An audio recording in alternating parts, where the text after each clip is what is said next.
jiwaku.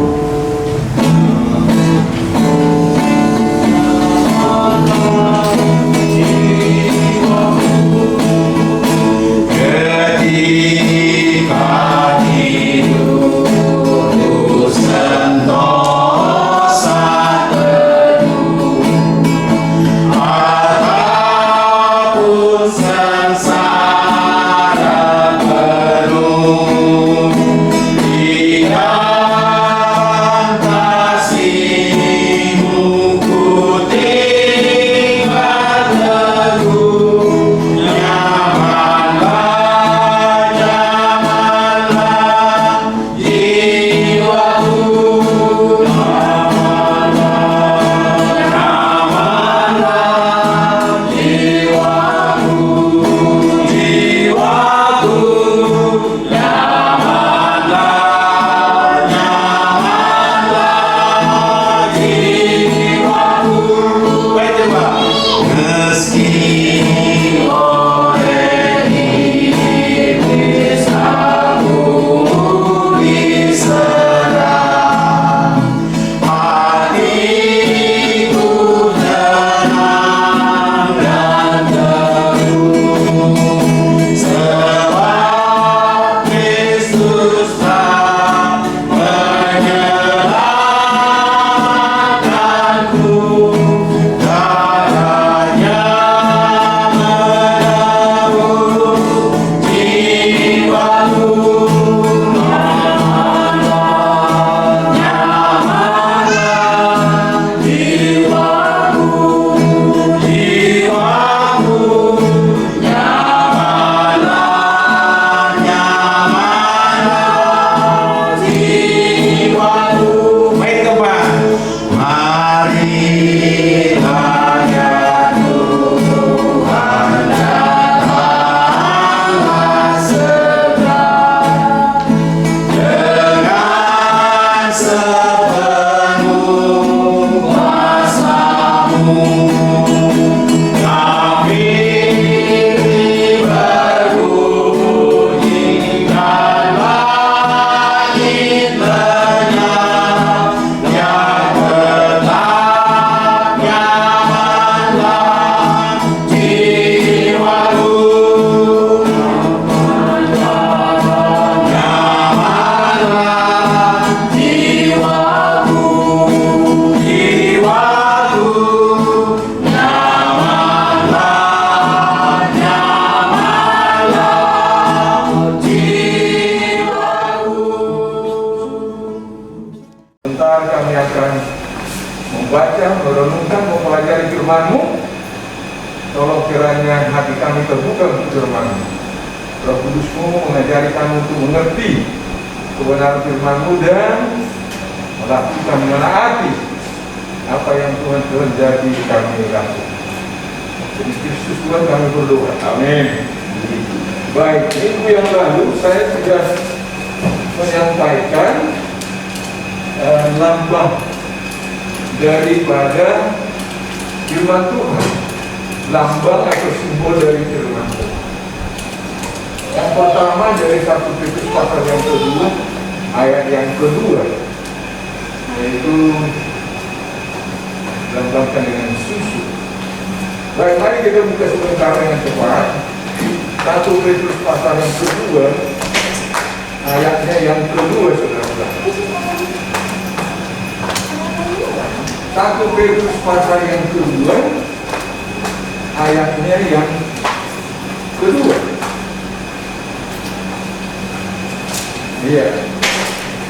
1 Petrus pasal 2, ayatnya yang kedua. Sudah ketemu? Baik. Jadi kita membaca 1 Petrus pasal yang kedua, ayat yang kedua bersama-sama. 1, 2, ya. Dan jadilah sama seperti bayi yang berlari, yang selalu ingin memakai susu yang murni dan yang memakan supaya mereka Saya baca ulang. Dan jadilah sama seperti bayi Kita tidak disuruh menjadi bayi ya, tetapi jadilah sama seperti bayi yang baru lahir, yang selalu ingin akan air susu yang murni dan yang rohani. Ada rohani di sini. Jadi susu yang murni yang rohani itu maksudnya firman Tuhan. Karena ada rohani ya. Ya, kalau seperti anaknya Pak Cihongding ya, waktu bayi itu minum susu yang murni dari ibunya. Cucu saya juga seperti itu, tapi ini pakai rohani.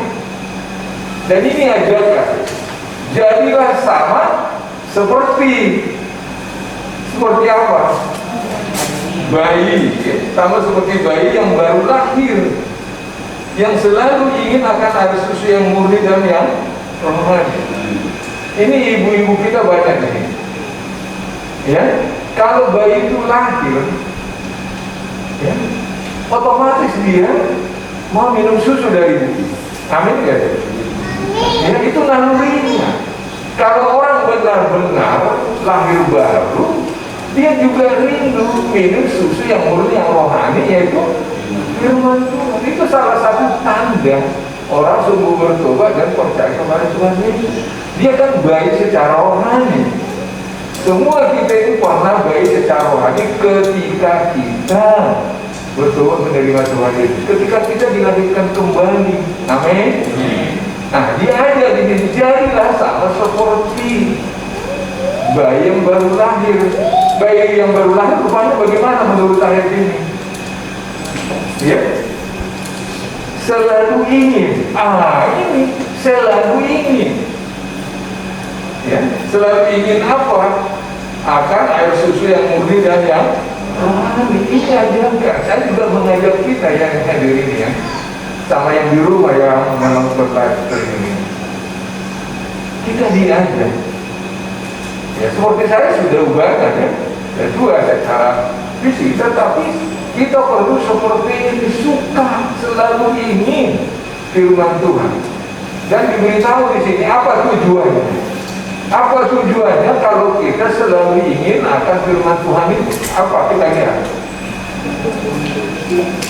Ada kata supaya. Kalau ketemu kata supaya itu maksudnya tujuan. Supaya kamu bertumbuh ya. Supaya olehnya itu apa? Firman Tuhan itu susu yang murni itu, yang rohani itu. Supaya oleh firman Tuhan itu kita apa? Bertumbuh. Betapa senangnya Bapak Siobi melihat anaknya itu bertumbuh secara jasmania, tetapi juga secara intelektual. Ya, memang Tuhan Yesus dalam Lukas pasal 2:52 Yesus itu bertumbuh. Ya, karena katakan bertambah badannya, bertambah besarnya, bertambah hikmahnya, makin dikasihi Allah dan manusia. Fisikal, mental, intelektual, spiritual dan sosial.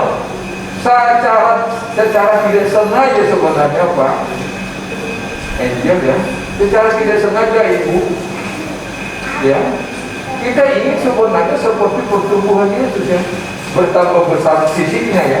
Jadi juga kalau kita melihat anak kita itu kerdi ya, lahir 2,8 kilo, tapi udah sampai 5 bulan setengah tahun ya, pertambahannya hanya 2 on. Jadi juga itu ya, apalagi kalau sampai 5 tahun, waduh, timbangannya hanya 4, sayang ya. Sayang. Jadi di sini sebenarnya kita diajak supaya selalu suka, selalu ingin firman Tuhan, ingin membaca, ingin mendengar, ingin mempelajari, ingin menghafal dan merenungkan firman Tuhan. Kalau seperti itu kita akan bertumbuh ke arah kedewasaan rohani, bertumbuh dalam iman kita. Ya, oke, saya baca ulang. Dan jadilah sama seperti bayi yang baru lahir yang selalu ingin akan air susu yang murni dan yang rohani, supaya oleh susu yang murni yang rohani itu kamu bertumbuh. Dan peroleh apa, Pak Risa? Peroleh apa? Keselamatan. Ini keselamatan bukan keselamatan jiwa, yang dilakukan, tapi selama di dalam kehidupan ini, ya, Abrizal masih muda, ya, pakai firman Tuhan, ya. Jadi nanti kalau selama pernikahanmu tidak melenceng, selama, ya tuh, selama dari godaan-godaan duniawi ini, ya. Jadi lambat dari firman Tuhan yang pertama dari 1 Petrus pasal 2 apa? Air susu, ya, air susu. Sekarang kita lanjutkan saudara-saudara, lambang yang kedua dari firman Tuhan itu, saudara-saudara. Mari kita buka sebentar dari Mazmur 119. Mazmur 119 ayat 105.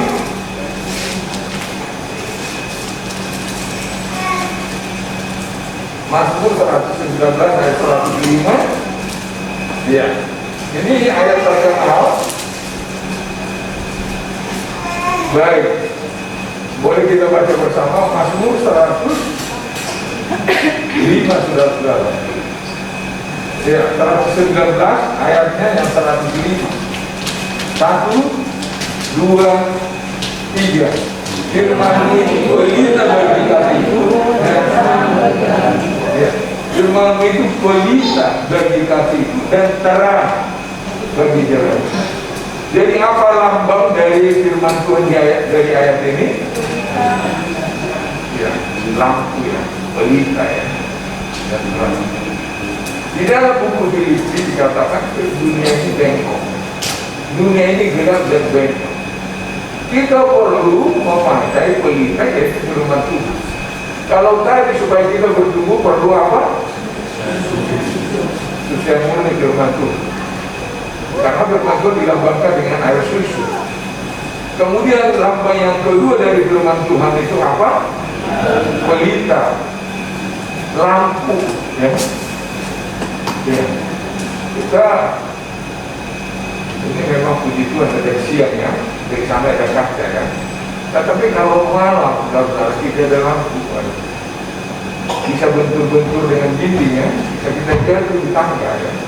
Nah, firman Tuhan ini adalah penerang, adalah pelita yang bisa menuntun kita. Oh, ini becek, oh, ini lubang, ini jurang, oh, ini jalan yang lurus, ini jalan yang aman. Pakai firman Tuhan, ya. Sorry Afrizal, kalau saya selalu pakai contoh aja, ya. Kalau seperti saya katakan, oke, cari pekerjaan atau cari pasangan, tapi firman Tuhan bilang apa? Jangan berpasangan dengan yang tidak seiman, kan? Ya, terang mesti dengan terang, jangan terang dengan gelap.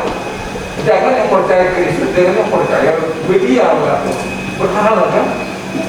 Nah, ini menjadi penerang, ya. Di sini diberitahu mengenai kehendak Tuhan.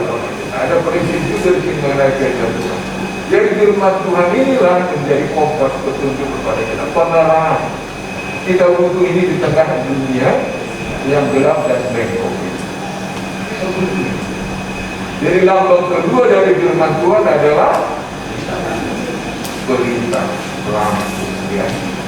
Adalah supaya kita tidak jeblos, ya. Supaya kita tidak berdosa. Oke, sekarang kita lihat dari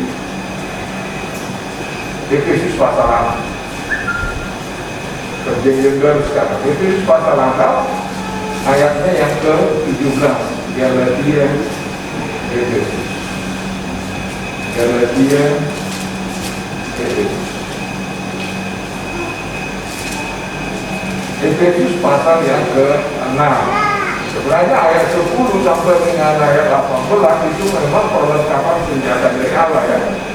Tapi kita langsung ke ayat yang ke-17 berhubungan dengan firman Tuhan.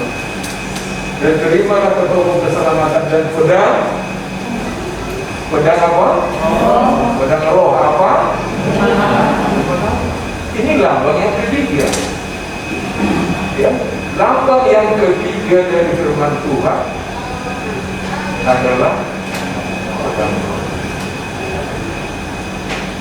Kalau kita membaca Alkitab dan dari ini, kalau untuk bertahan dikatakan apa? Perisai iman.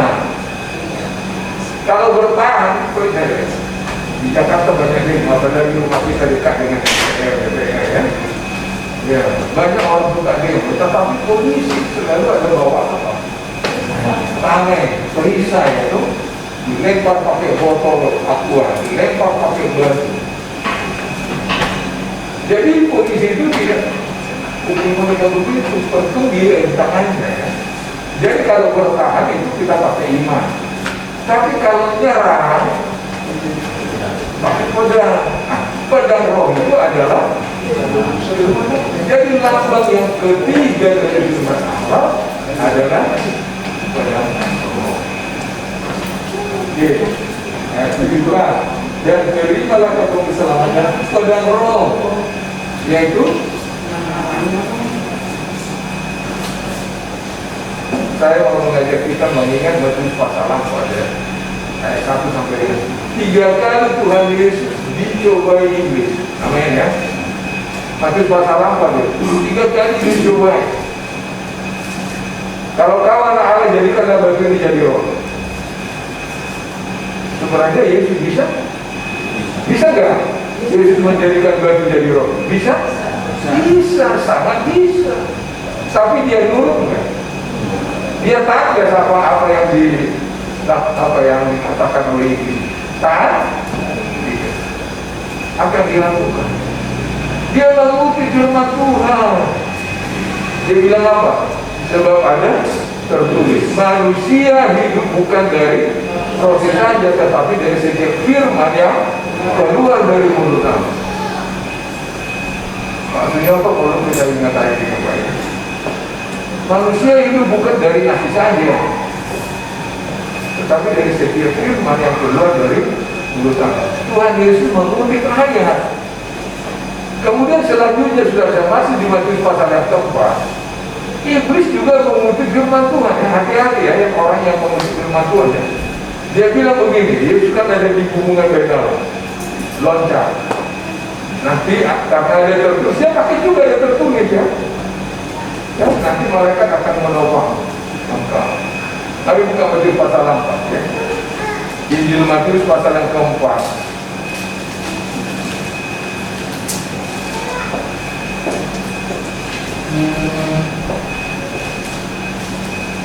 Matius pasal keempat memang dikasih judul ya, percobaan di padang gurun. Tapi saya langsung aja ya di dalam ayat 5 ya. Kemudian iblis membawanya ke kota suci dan menempatkan dia di hubungan begal. Lalu berkata kepadanya, jika engkau anak Allah, jatuhkanlah dirimu ke bawah, sebab ada coba. Iblis juga menghafal ayat. Iblis juga mengutip ayat firman Tuhan. Hati-hati orang, hati-hati kita ketika ada orang yang datang ke rumah kita bawa Alkitab. Saya terus terang aja saya katakan, kali Jawa tidak tahu mungkin saya berbeda ya. Berkali-kali dia juga waktu saya ada di seberang jalan situ, saya ngontrak di situ, tak Jawa datang. Ketika saya ngontrak di jalan itu juga di Kemanggisan, tak Jawa datang. Ya, bawa ini juga. Hah? Mereka bawa Alkitab juga. Kalau Mormon memang ada kitabnya Mormon ya. Tapi saya jauh bahwa hati-hati kita mendengar podcast. Karena iblis juga memakai apa? Firman Tuhan ya. Ada tertulis dia bilang, hati-hati kita. Ya, dia bilang apa? Ayat itu ya.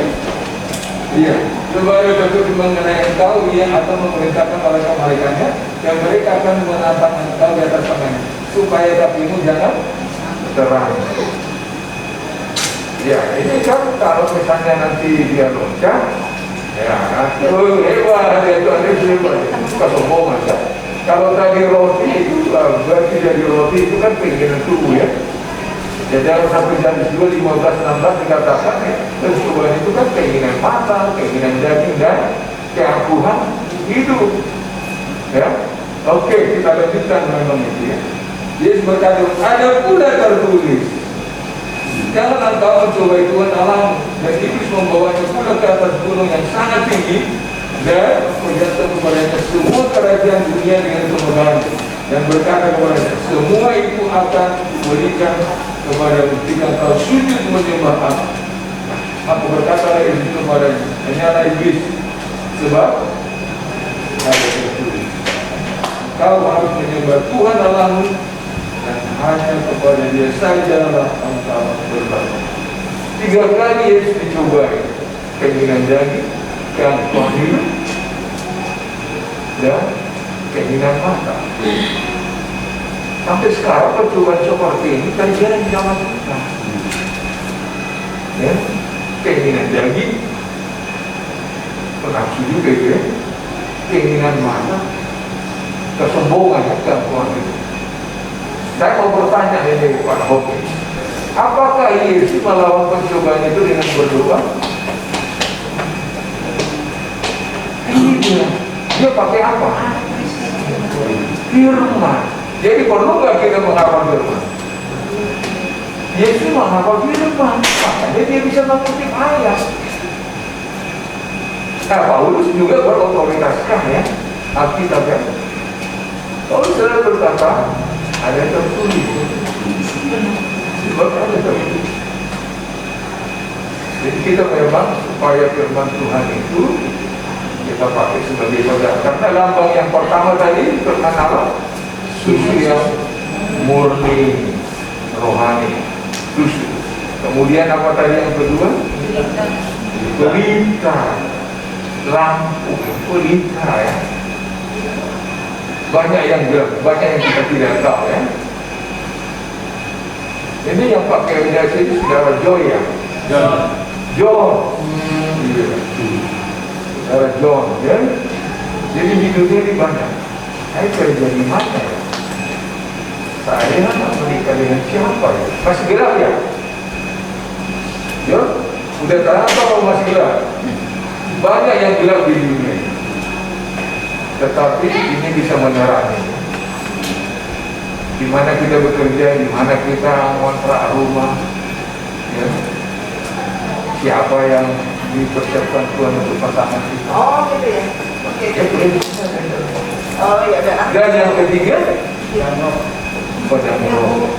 Ya, musuh kita di dunia ini banyak. 1 Petrus 5:7 apa dikatakan?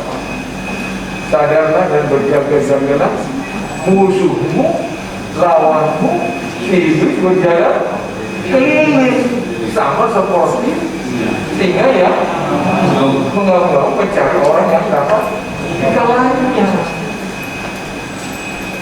Iblis itu nggak ada jam istirahatnya, saudara-saudara. Iya, nggak ada jam istirahat. Sibuk dia. Kita tidur, dia tetap bangun. Nah itu mesti awas iblis musuh kita. Awas iblis musuh kita. Dia lari sana sini, dia bilang itu ini. Awas iblis musuh kita. Jadi ada musuh kita. Musuh Yesus sama dengan musuh kita kan? Amin. Iya. Pakailah apa? Pedang roh. Ini ofensif Pak. Defensif pakai iman. Bertahan pakai iman. Berisai iman. Tapi kita ofensif. Ya, ofensifnya penyerangnya pakai apa? Pakai pedang roh. Itu gimana? Jadi memang manfaatnya ini luar biasa. Oke, sekarang sebelum kita akhiri, ya, Yeremia pasal 23.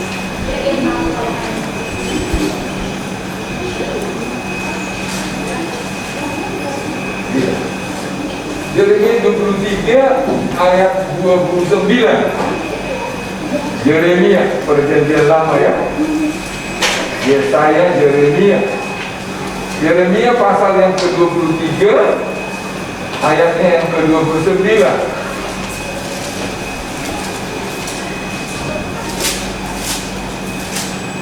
Sudah ketemu? Baik, kita baca. 1, 2, 3. Bukankah firman-Ku seperti api?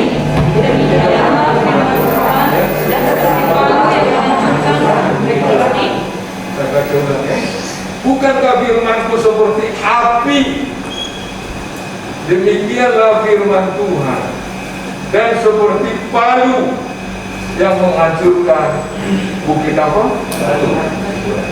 Ini lambang yang keberapa? Yang apa ini? Oke, yang apa dulu ya? Lambang yang dapat itu seperti apa? Bukankah firman itu seperti apa? Kalau saudara yang baju merah siapa namanya? Jeki. Siapa Pak? Jeki. Mantap. Ya. Jeki, menurut kau itu api itu fungsinya apa? Membakar ya? Kita setuju ya? Iya, membakar dari bangkang ya. Membakar. Iya. Emas yang ditambang supaya kotoran-kotorannya atau karat-karat yang ada di besi atau yang ada di mata atau di perak, biasanya itu apa? Dibakar. Pakai apa? Pakai api. Firman Tuhan dilambangkan, digambarkan seperti apa? Api yang membakar kotoran-kotoran dosa kita, karat-karat dosa kita. Kita semua jujur di sini ya. Walaupun kita sudah anak Tuhan, di dalam tubuh ini kan masih ada godaan. Halo? Hah? Masih ada nafsu dari nafsu dosa kan? Iya. Itu nafsu-nafsu dosa itu perlu dibakar. Akhirnya dikeluarkan. Jadi firman Tuhan itu seperti api membuang ya, kotoran-kotoran kita. Memang andai kata misalnya masa perak yang dibakar itu bicara, aduh, panas, sakit, tapi itu tidak bisa. Kehidupan kita, firman Tuhan itu bisa membakar seperti api, membakar dosa-dosa kita, kotoran dalam hidup kita. Jadi firman Tuhan dilambangkan dari Yeremia 33:9 ini bagian ada apa? Seperti apa saudara? Seperti api yang menghabiskan yang tidak baik. Memang Tuhan Yesus dalam Yohanes 15 ayat 3 dia mengatakan, akulah pokok anggur yang benar, Bapakkulah pengusaha. Setiap ranting yang berbuah potong, dibersihkan supaya lebih banyak berubah. Tuhan melalui firman-Nya menegur kita ya, supaya kotoran-kotoran dosa kita itu dihilangkan supaya kita semakin layak kita bersyukur. Firman Tuhan seperti apa? Membakar ya. Ada pikiran kita potong, perkataan kita potong, perilaku kita tidak benar ya. Pakai firman Tuhan. Firman Tuhan yang kita dengar, firman Tuhan yang kita baca, firman Tuhan yang kita pelajari, firman Tuhan yang kita hafal, firman Tuhan yang kita lakukan. Itu mana? Dan satu lagi dari bagian B-nya, bukankah firman itu seperti api? Demikian firman Tuhan. Dan seperti apa? Palu ya, menghancurkan bukit. Jadi firman Tuhan kan pernah dengar keras kepala? Pak Nyoto pernah dengar keras kepala Pak? Kepala batu? Kau pernah makan ikan kepala batu? Ikan asin. Iya lah, asin ya. Tapi pertanyaannya, kau pernah makan ikan kepala batu? Oke, saya waktu kecil apalagi kalau dapat satu aja udah sukses. Kepalanya aja saya udah sukses. Karena kalau mau sekolah kan ubi jalan pakai sedikit itu kepala ikannya itu ya, kepala juga dibakar ya, ada asin-asinnya dulu nambah. Seperti palu yang menghancurkan ya, bukit apa? Bukit batu ya. Tapi si Abdul bisa kepala bagi. Artinya itu apa? Keras kepala. Pakai apa yang dia dihancurkan? Pakai apa? Iya, baju firman Tuhan kan? Iya. Jadi kita harap memang setiap Kristen juga hancur hatinya hari ini ya. Amin dong. Amin. Ya, ini si tanggang. Baik. Jadi itulah pada kesempatan ini memang sudah selesai waktunya. Yang pertama, firman Tuhan dilambangkan dengan apa? Kalau selalu berdiri di tempat. Ya. Berdiri di tempat. Air susu yang kemudian keluar.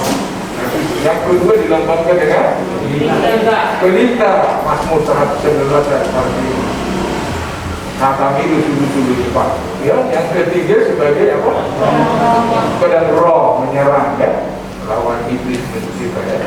Kemudian yang keempat seperti api yang membakar ya, yang kotor-kotor. Kemudian yang keenam, yang kelima, menghancurkan hati yang keji gitu. Kepala firman Tuhan ya. Saya mengenal namanya Timbul Panggalia ya, diri sama hamba Tuhan di penjara ya. Itu hanya betul pakai firman Tuhan betul ya. Jadi pelayan Tuhan. Wah, firman Tuhan dilambangkan sebagai apa tadi? Ya, baik ya. Mari kita berdoa. Terima kasih Tuhan. Hari ini kami diingatkan akan lambang-lambang gambaran dari firman Tuhan yang menolong kami bisa bertumbuh, yang menuntun perjalanan hidup kami di dunia yang gelap ini. Demikian juga untuk kami dapat menyerang melawan musuh yang selalu ingin menggerogoti kehidupan kami.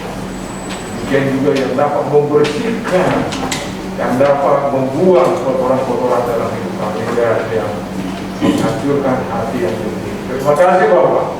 Biarlah kami tidak hanya pendengar, tetapi juga menjadi pelaku firman Tuhan. Demi Kristus Tuhan kami berdoa.